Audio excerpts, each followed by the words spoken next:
বান্দারে তুই নাশুকর হইস না, শুকরিয়া কর। একটু পেলেও তুই অন্তর থেকে আমার দরবারে শুকরিয়া কর।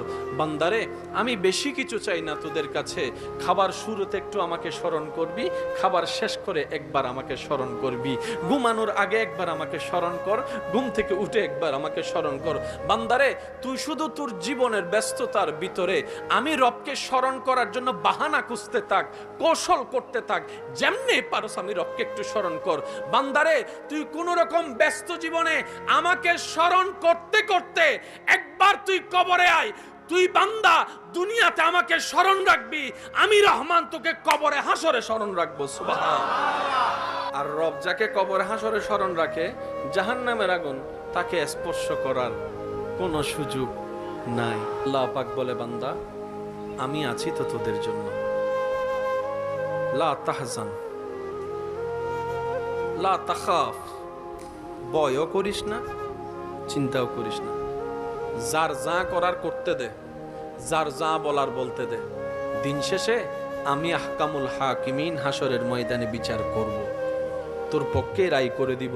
তুই যদি শুকরিয়াকারী হোস, তুই যদি ধৈর্য ধারণকারী হোস, তুই যদি ক্ষমাকারী হোস, তুই যদি ঈমান দ্বারা পরিপূর্ণ হোস। বলেন না সুবহানাল্লাহ। আমরা সব সময় বিচার নিজে করতে চাই। রব বলে যে আমি আহকামুল হাকিমিন আছি তো, তুই বিচার করতেছস, কয়টা বাড়ি দিবি, কয়টা মাইর দিবি, কিছু বিচার আমার জন্য রেখে দে।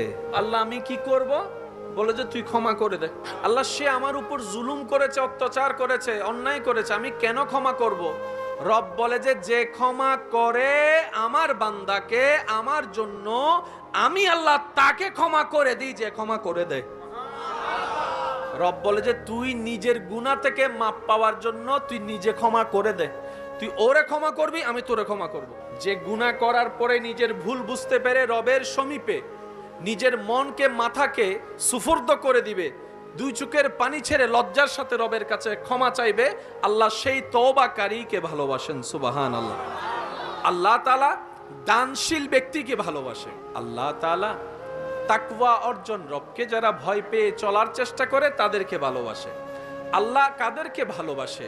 যারা আল্লাহর উপর ভরসা করে চলার চেষ্টা করে, আল্লাহ তাদেরকে ভালোবাসে। সুবহানাল্লাহ।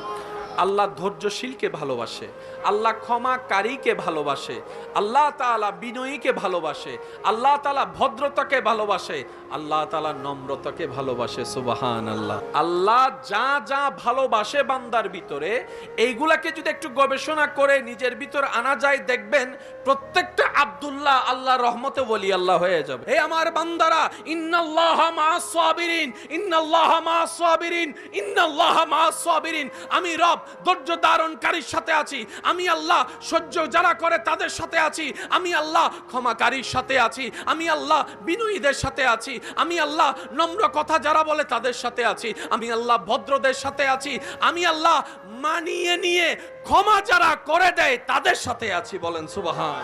আর সেই আল্লাহর দেওয়ার নিয়ম হচ্ছে তুমি অন্যকে দাও, আমি তোমাকে দিব।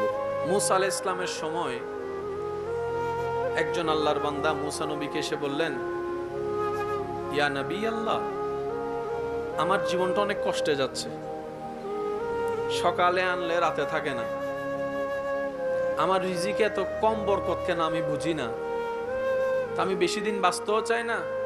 আল্লাহকে একটু বলেন, আপনি তো আল্লাহর সাথে কথা বলেন, আল্লাহ অনুমতি দিয়েছে, আমার পক্ষ হয়ে আল্লাহকে বলবেন আমার জীবনে যত রিজিক আছে সবগুলো যেন একসাথে দিয়ে দেয়। মুসা নবী ওনার কথা মোতাবেক আল্লাহর কাছে গিয়ে বললেন, আল্লাহ তোমার একজন বান্দা তো এরকম একটা দোয়া ফরিয়াদ করছে, আবদার করছে যে তার জীবনে যা রিজিক তুমি বরাদ্দ রাখছো 20, 30, 50, 60 বছর, 100 বছর সব একসাথে দিয়ে দাও, সে একসাথে খেয়েই চলে যাবে।